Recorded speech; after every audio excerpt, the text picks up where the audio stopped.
In part 2 of this story, Abijith's 25,000-kilometer solo motorcycle journey came to an abrupt halt in the middle of the Mongolian plains. We left him in the back of a truck, hoping to find a way to make the 1,400-kilometer hop to Ulaanbaatar. His epic journey now desperately needed a plan B. Initially, the first thing that comes is a negative thing, so you kind of like lose confidence and everything. It slowly hit me that, worst case scenario was like me sending back the bike and probably fly to Europe and then buy a bike, rent a bike or something, and then continue my journey. In Uligi, he managed to convince a cargo bus transporting wool to give him and his bike a ride to Ulaanbaatar. So I had to put the bike in the luggage rack. My bike was sleeping throughout. So basically, I was smuggled from the western Mongolia to the capital.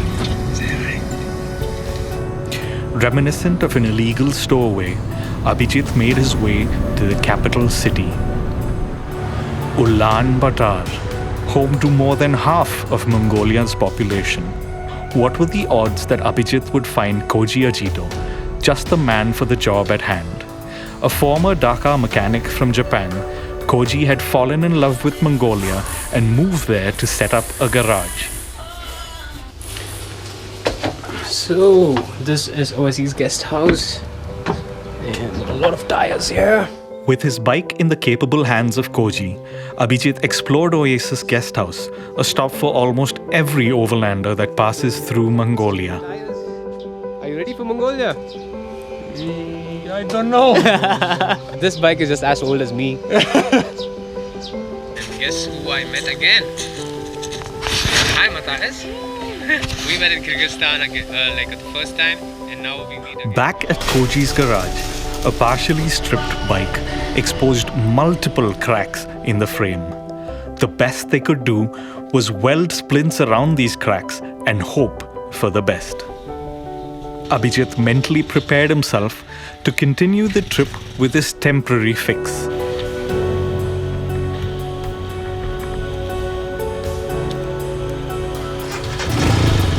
He crossed over into Russia again and claimed his first win since the bike broke down almost a month earlier in Mongolia.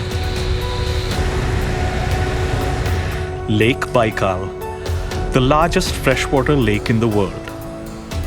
His journey to Irkutsk would be a rewarding 1,000-kilometer route that hugged the lake. 3 days later, he pulled into Irkutsk.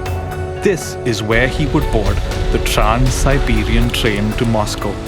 Serendipity would play a part again. So I encountered these bunch of Indians in Irkutsk. They had this hotel called Ganga. They're all from Delhi and they had shifted to Irkutsk probably like 20-25 years ago, and now they're like settled there in Russia. I spent good 4 days there and I was nice, well fed with like amazing Indian dishes like dal kadhi and whatnot.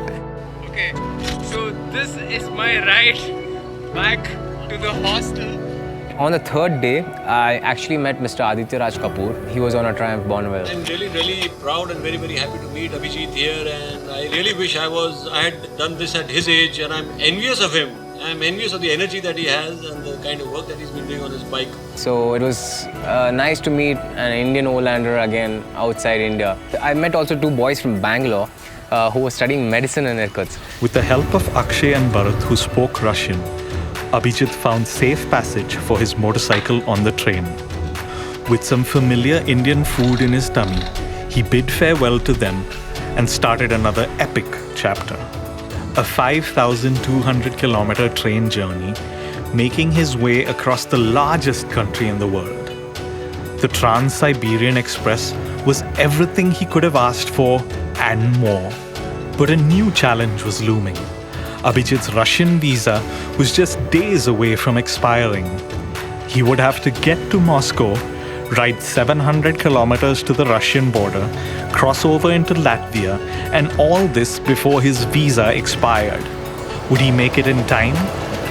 Follow this story in part 4. 26 countries, 25,000 kilometers, 1 motorcycle. I'm Abijith Rao. Follow me on my epic journey.